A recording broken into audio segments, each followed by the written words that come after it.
நாங்கள் இருக்கிற வரைக்கும் இங்கே எதுவும் மாறாது.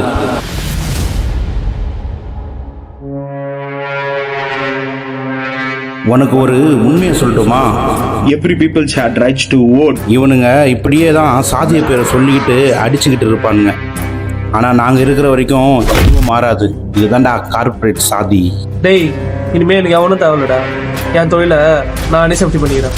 பொருள் நீங்கள் எவன் கைக்கும் போகக்கூடாது. அவனை அப்படியே லாக் பண்ண